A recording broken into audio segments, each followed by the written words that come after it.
Good morning, good afternoon, good evening, wherever you are in the world. Thank you for joining me for this week's edition of the SMIE Consulting Midweek Roundup. I'm your host, Marty Bennett, and today on the Roundup for Wednesday, March 2nd, 2022, we're going to be answering the following three questions. First up, is a sense of normalcy returning to US-China relations? Second, will in-person conferences ever be the same again? And third, how is the international education community responding to the war in Ukraine? We'll take a look at these three questions and more on today's SMIE Consulting Midweek Roundup. So let's get right into our first question. And as you know, for those who are veterans of our podcast or watching us live on Facebook or on repeat on YouTube or Facebook, we take our news stories from our newsletter each week called All the SMIE News Fit to Share. And we pick out some themes we see developing in those stories and go more in depth to provide our take on how these stories impact what we do in international education. So for those who aren't subscribed, I'm dropping a link to the most recent newsletter edition in the chat on the comment section for this live event on our Facebook page for SMIE Consulting.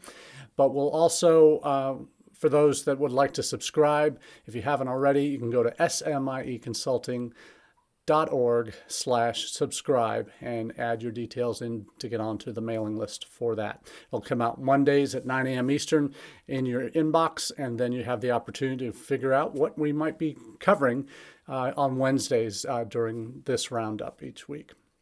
So in this first question, is a sense of normalcy returning to U.S.-China relations? It's hard to say in any definitive way that yes, it is, or no, it isn't. But certainly, because everything in today's world of interconnectedness and global strife and war that's being waged, we see bilateral and multilateral relations that are challenged and morph in times of great uncertainty. And certainly what's happened with China is no exception to this rule. We've had a period of 4 or 5 years, 6 years or longer, where we've been in a very significant economic trade war with China. But does that trade war impact negatively everything else about the relationship, politically, militarily, educationally, societally? All of these things can be impacted by world events, and multilateral relations oftentimes will morph over the years. But we certainly were in a bad place, and maybe still are in some ways with our relationship with China. We obviously know with the recently completed Winter Olympics, the U.S. boycotted those in terms of our political representation at the Games, as did some other countries that did not choose to send official representatives to the Games. We've seen some more positive steps taken recently to kind of repair some of the damage done during the previous administration. When it comes to international education programs, we've seen China back in 2018. We saw actually July of 2020. An executive order came down that put a halt to the China and Hong Kong Fulbright programs. And that had the international education community obviously fairly concerned because international education, particularly Fulbright, has long been seen as a program that builds bridges between countries, and that many international educators were very sad to see that happen.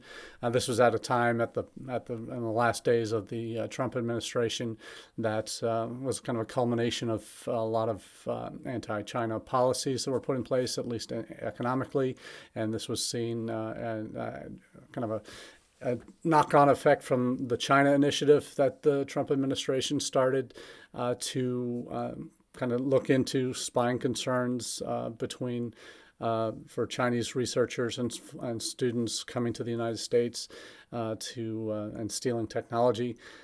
We know it has happened, but to put the brakes on a massively popular program, very much a flagship program for the State Department over the years, to suddenly cut that off, to cut those student exchange off was was very damaging. So we'll see what happens. But one piece that has come out recently is the House of Representatives is taking up legislation to reestablish Fulbright in China and Hong Kong, and this is obviously seen as a very positive sign in international education circles that we would hope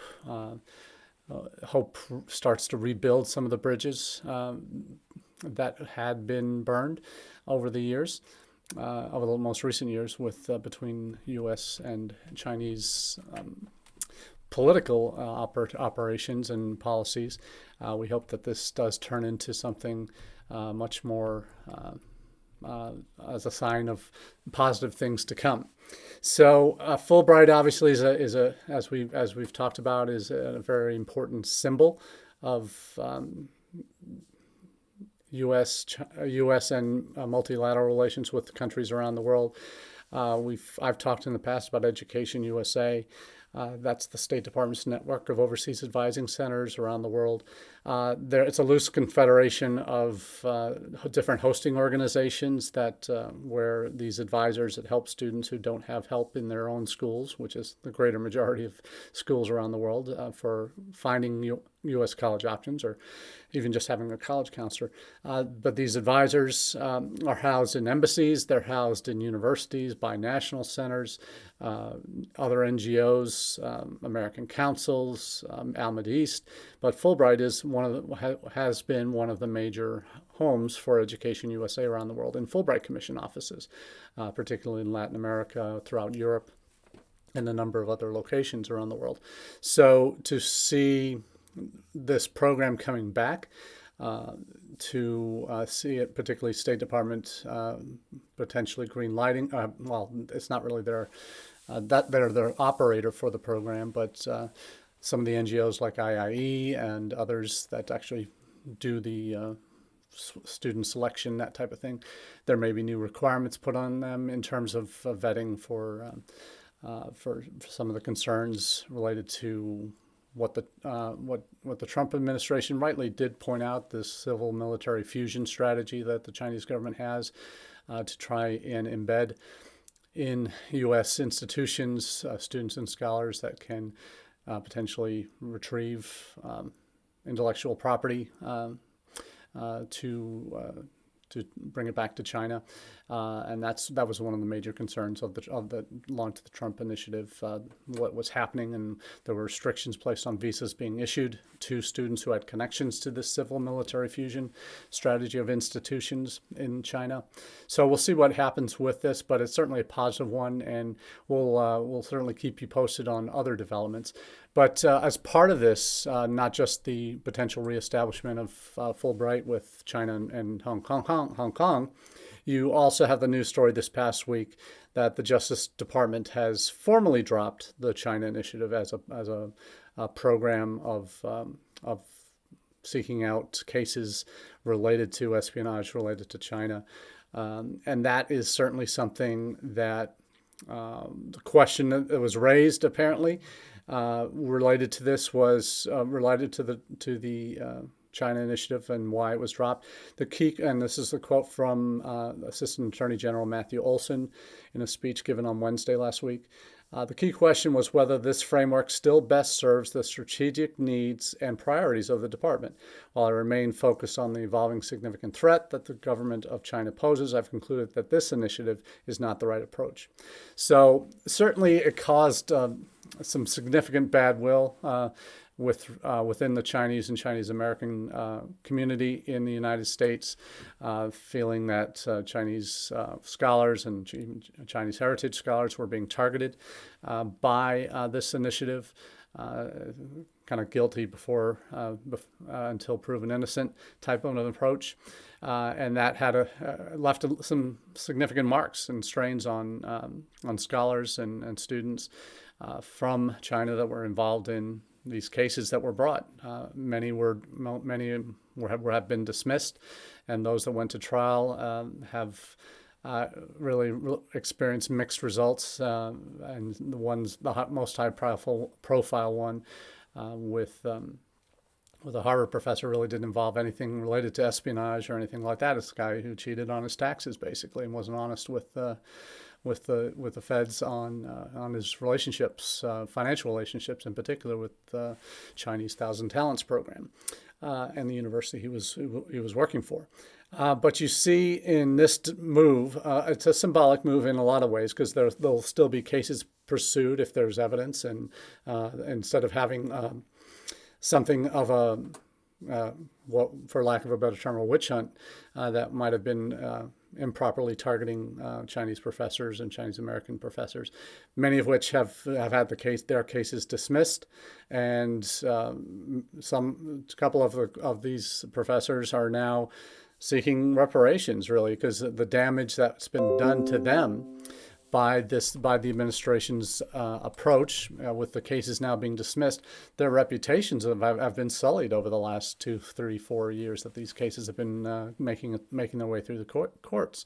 So this is interesting to see this, the combined Fulbright and China initiative in the same week. Certainly that's a sign of some more positive things happening.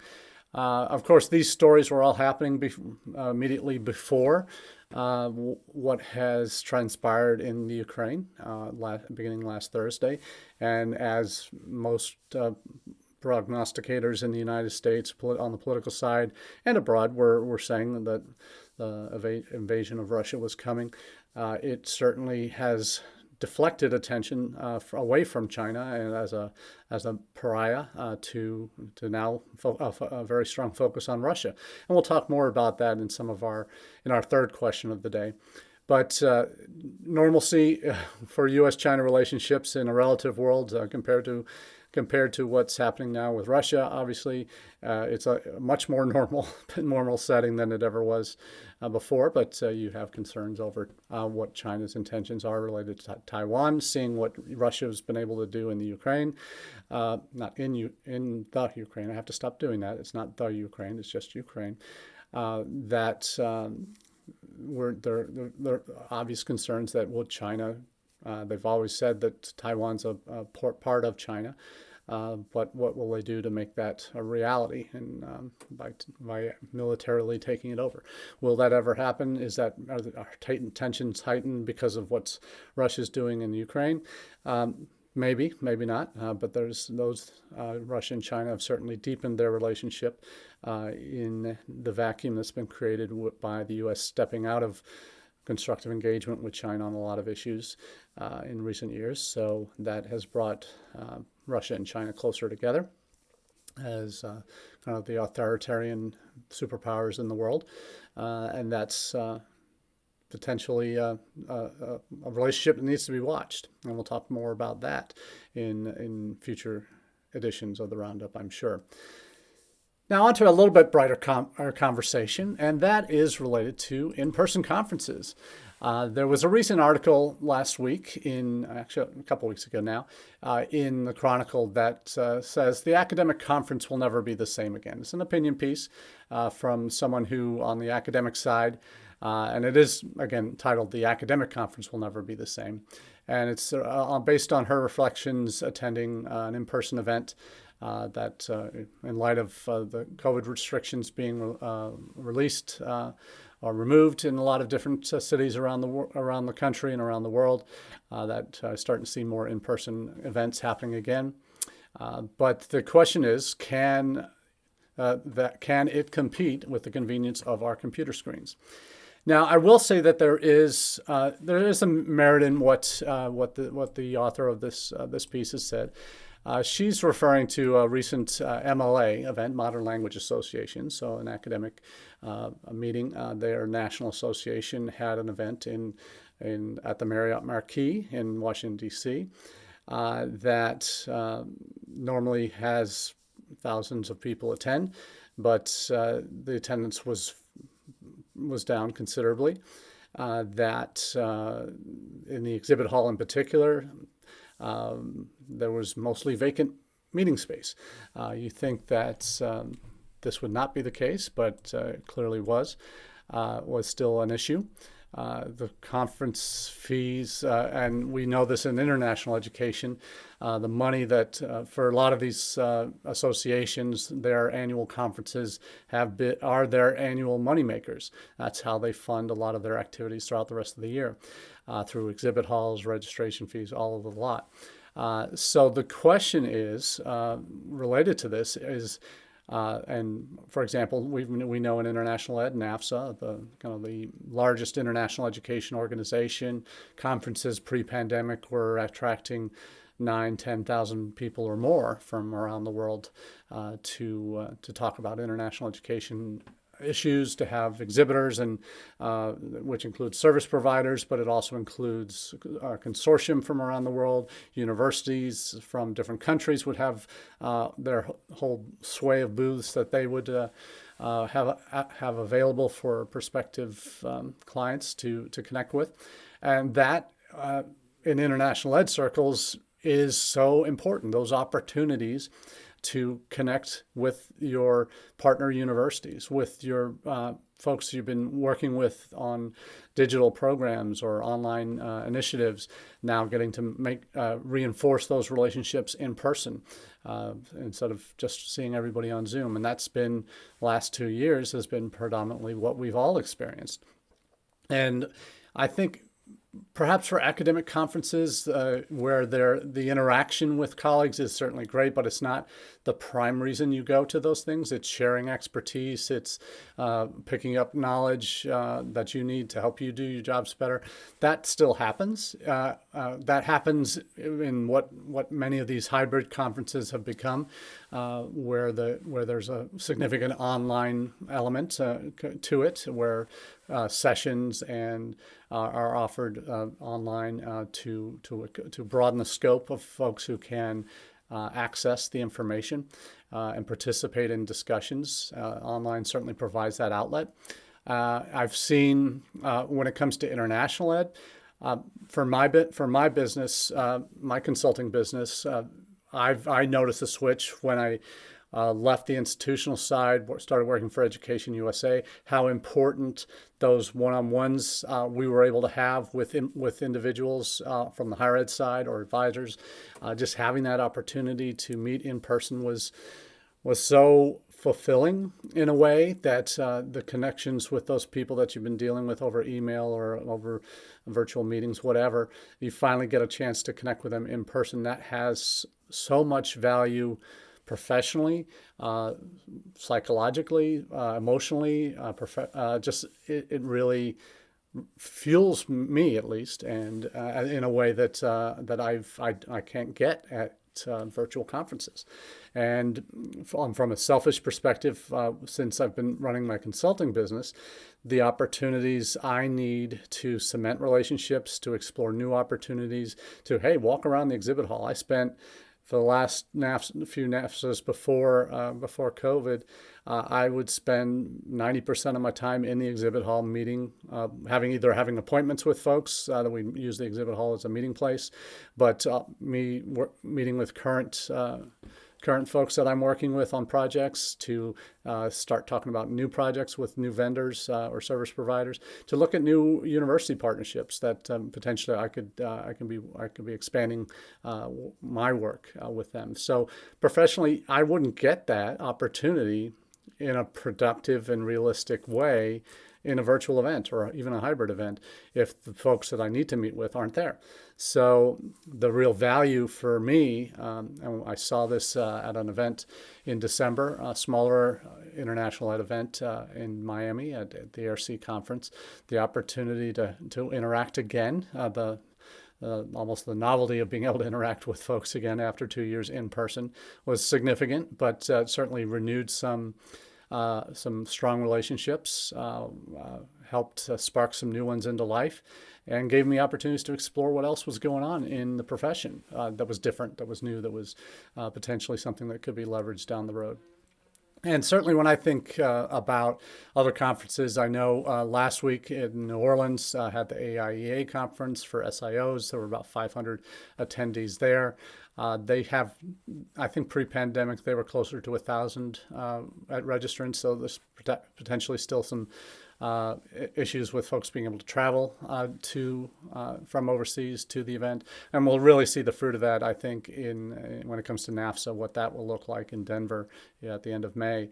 We'll see what the overseas population will be, because I know that was the case in December and for this International AirSea conference, that the number of overseas participants, the agents that were able to come from overseas, was down significantly because visa restrictions and vaccination requirements had kicked in. So that was something that you certainly need to be aware of, and there may be impacts to NAFSA in May, but we'll see what happens. But it's going to be a real test, I think, on a large scale, what that looks like for international educators, whether we are ready or able to meet in large groups again. There's going to be a mask mandate in place for the conference, even though Denver has lifted their and Colorado has lifted their mask mandate for the conference. There will be one.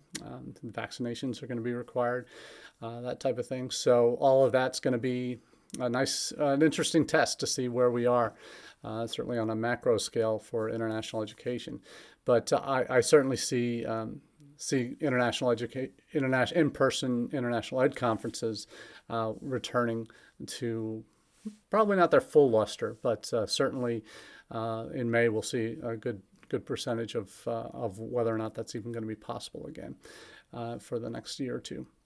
But we'll talk more about that and we'll have some first-person accounts. Certainly, when we're in Denver for the conference, we'll be doing our live shot from the exhibit hall floor on that Wednesday. Looking forward to that and seeing who we can get connected with and have some conversations with. So, last question of the day. Let's shift gears and talk about the international education community and our response to the war in Ukraine. Obviously, it's hard not to get sucked in to what's happening in Ukraine right now, and whether it's just the amazing bravery being shown by the people in Ukraine. We are kind of dismissing entirely Vladimir Putin's wrong-headed theory on Ukraine is just a post-Cold War or post-Soviet Union construct. It was just a republic. It never really was. It was really always part of Russia, and I think that's in the megalomania that is in the mind of Vladimir Putin. You see that quite clearly in his view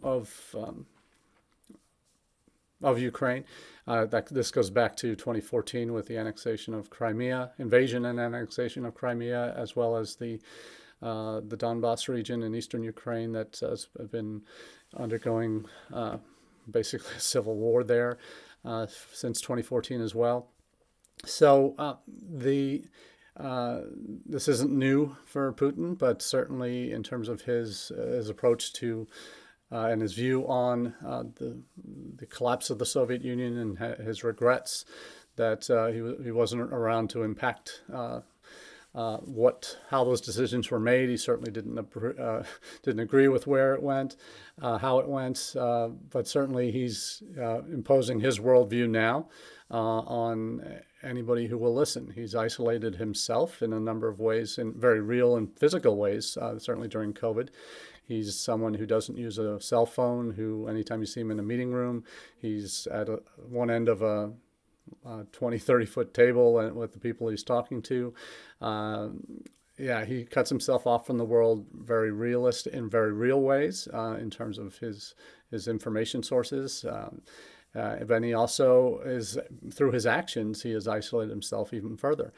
And you're seeing certainly a lot of higher ed associations have joined in, particularly in the United States. We'll cover this next week, but higher ed associations that are now asking for temporary protected status for Ukrainians in the United States to give them the benefits of not having to worry about their visa status for the time being. And IIE has stepped up, as they always do, with their Scholar Rescue Fund and Student Emergency Fund, to help economically students that are impacted, Ukrainian students that are impacted by the war there. And you see a unification in all walks of life, frankly, against what Russia has done here, against Putin particularly, the sanctions that are in place.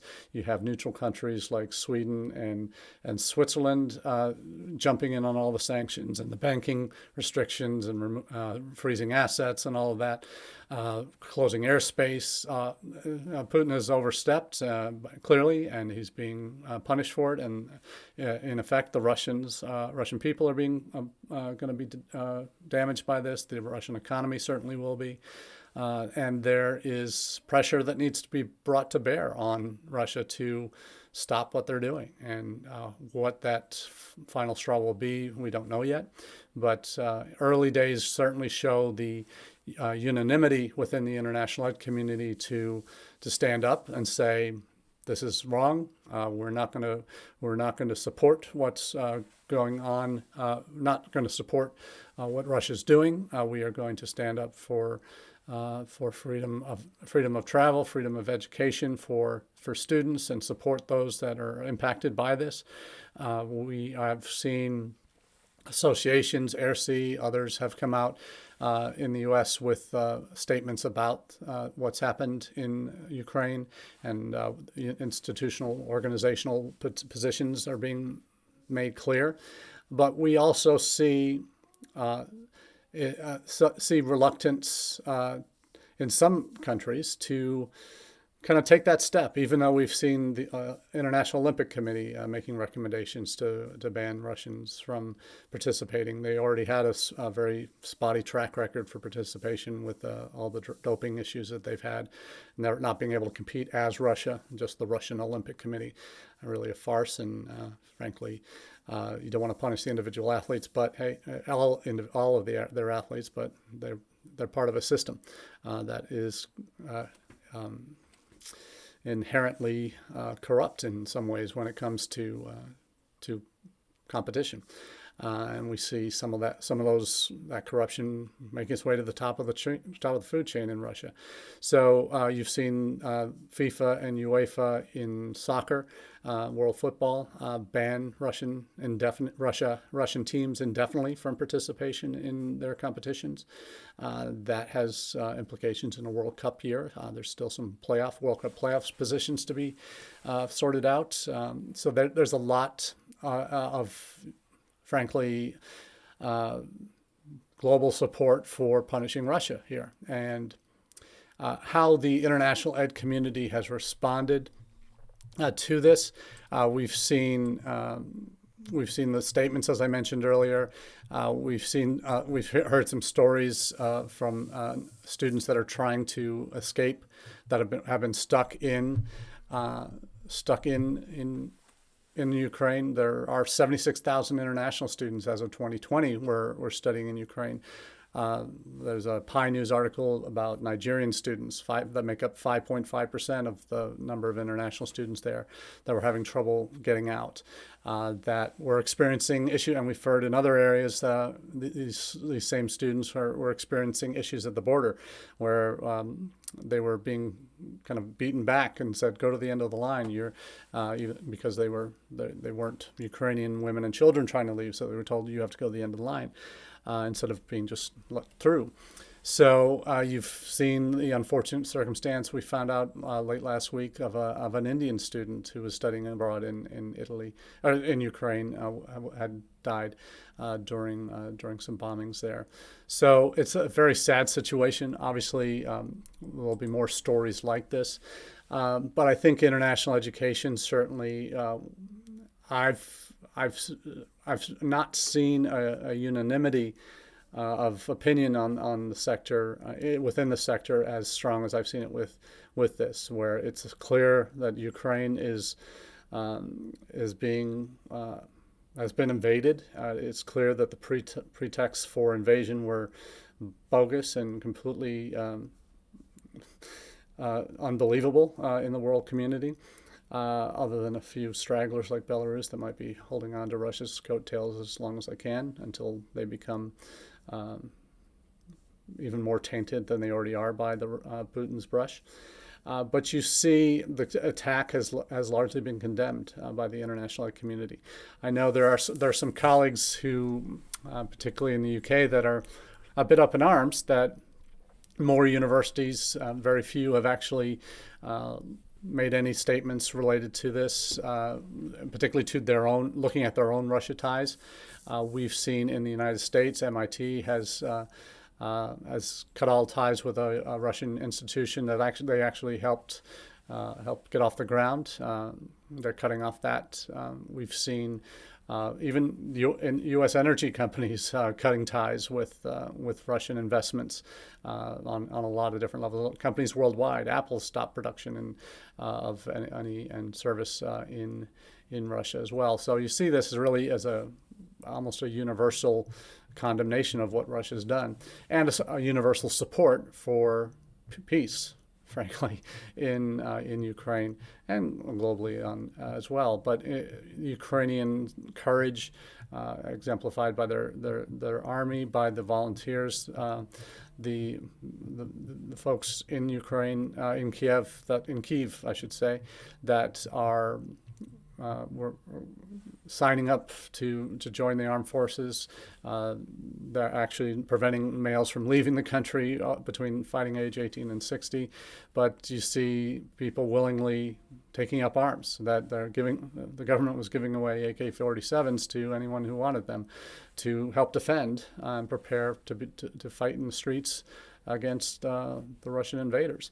But you see a lot of signs that there were miscalculations made on the Russian side about how strong the resistance would be by the Ukrainian people and the government. The president of Ukraine, Vladimir Zelensky, has been a beacon of hope and courage and strength, and not cowering away in a bunker. He's on the streets. He's kind of sticking it to Putin, and rightly so. He's not backing down, and his people are taking courage from that. He's acting as Jon Stewart called it. We're seeing, for those who don't know, the president of Ukraine is a former stand-up comedian. So Jon Stewart made the reference that we're seeing Shecky Greene turn into Winston Churchill with his courageous speeches and his willingness to not cower away and be there, to not leave. He had an easy way out. U.S. was willing to have him evacuate him and have him operate in exile. But he said, "No, I'm staying here. I need ammunition, not a ride." So you see in Ukraine a country that it's hard not to rally around. For me personally, the number of friends that I've known through the years, through Education USA, advisors, former REACs who lived and current REACs who have lived and worked in Kyiv, that have had to evacuate, friends who were in the Peace Corps there that have had to relocate back to the U.S., embassy folks that were working there that have had to leave as well, or relocate. So you see such a